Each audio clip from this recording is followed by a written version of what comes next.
నమస్తే, నేను Yogita. Welcome to సత్యాగ్రహి. Telangana రాజకీయాల్లో ఇప్పుడు ఒకటే చర్చ. అప్పుడెందుకు వెళ్ళామా, ఇప్పుడెందుకు ఇరుక్కుపోయామా అని. అవును, కారు దిగి హస్తం గూటికి చేరిన నాయకుల పరిస్థితి ఇప్పుడు ముందు నుయ్యి వెనక గొయ్యిలా తయారైంది. రేవంత్ రెడ్డి మార్క్ పాలిటిక్స్ లో ఇమడలేక, అటు ప్రజలకు ముఖం చూపించలేక, పెద్దాయన నీడనే బాగుండేదేమో అని ఎమ్మెల్యేలు తెగ ఫీల్ అవుతున్నారట.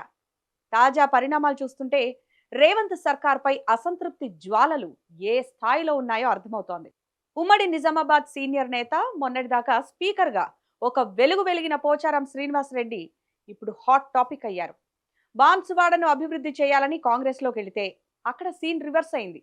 నిధుల కోసం మంత్రుల కాళ్లు మొక్కాలా అని పోచారం వేసిన ప్రశ్న ఇప్పుడు సెక్రటేరియట్ గోడలను తాకుతోంది.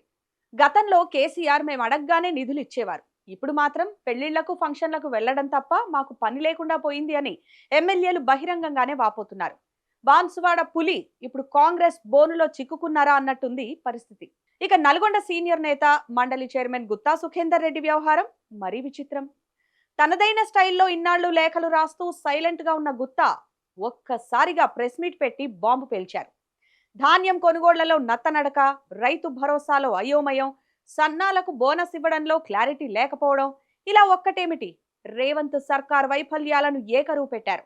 సొంత పార్టీ సర్కార్పై గుత్తా గురిపెట్టారంటే అది కేవలం ప్రజా సమస్యలేనా, లేక తన రాజకీయ భవిష్యత్తు కోసం ఏదైనా స్పెషల్ ప్లానింగ్ చేస్తున్నారా అనే అనుమానాలు రాజకీయ విశ్లేషకుల్లో మొదలయ్యాయి.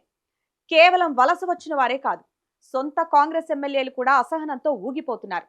ప్రభుత్వ విప్, మహబూబ్ నగర్ ఎమ్మెల్యే ఎన్ఎం శ్రీనివాస్ రెడ్డి మాకేం పనిలేదా అంటూ ఆవేదన వ్యక్తం చేశారు.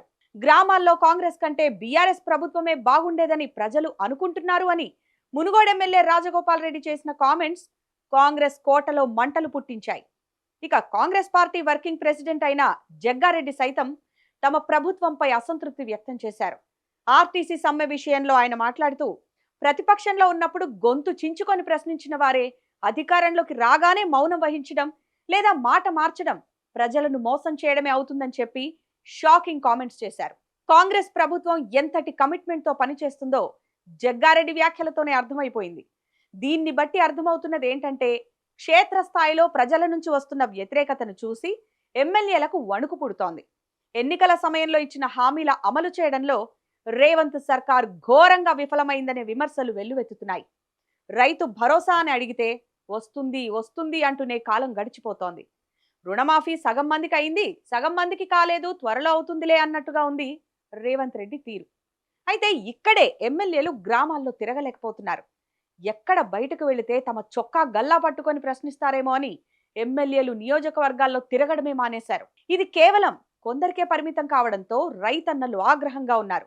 వచ్చే ఎన్నికల నాటికి కాంగ్రెస్ కు డిపాజిట్లు కూడా రావని, అందుకే ఎమ్మెల్యేలంతా తిరిగి బీఆర్ఎస్ వైపు చూస్తున్నారని ఇన్సైడ్ టాక్ నడుస్తోంది. ఇక బీఆర్ఎస్ గుర్తుపై గెలిచి కాంగ్రెస్ కండువా కప్పుకున్న ఎమ్మెల్యేల పరిస్థితి అయితే మరి దారుణంగా ఉంది. పైకి కాంగ్రెస్ కండువా కప్పుకున్నప్పటికీ తాము కాంగ్రెస్ ఎమ్మెల్యేలమే అని చెప్పుకోలేని దిక్కుమాలిన స్థితిలో ఉన్నారు. సరే, పార్టీ అధికారంలో ఉంది కదా, నియోజకవర్గాన్నైనా అభివృద్ధి చేద్దామని చూసిన ఎమ్మెల్యేలకు నిరాశ ఎదురవుతోందట. అభివృద్ధికి నిధులు అడుగుతుంటే ఆ ఒక్కటి అడక్కు అనే డైలాగ్ వస్తుందట సీఎం నుంచి. దీంతో వారంతా తప్పు చేశామా, పెద్దాయన దగ్గర ఉన్నప్పుడే గౌరవం ఉండేది, నిధులు వచ్చేవి అని ఎమ్మెల్యేలు తమ అనుచరుల దగ్గర వాపోతున్నారట.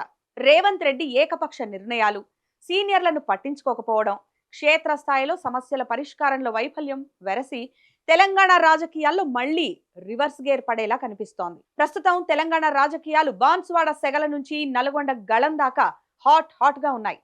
వలస వెళ్లిన ఎమ్మెల్యేలు మళ్లీ కారెక్కేందుకు రూట్ మ్యాప్ సిద్ధం చేసుకుంటున్నారు. మరి రేవంత్ సర్కార్ ఈ తిరుగుబాటును ఎలా అడ్డుకుంటుంది? ఇవన్నీ తెలియాలంటే మరికొంతకాలం వేచి చూడాల్సిందే. దీనిపై మీరేమనుకుంటున్నారు? రేవంత్ రెడ్డి పాలనపై మీ అభిప్రాయాన్ని ఈ వీడియో కింద కామెంట్లో తెలియజేయండి. ఇలాంటి మరిన్ని పదునైన రాజకీయ విశ్లేషణల కోసం మన ఛానల్ని వెంటనే సబ్స్క్రైబ్ చేయండి. పక్కనే ఉన్న బెల్ ఐకాన్ని కొట్టడం మర్చిపోకండి.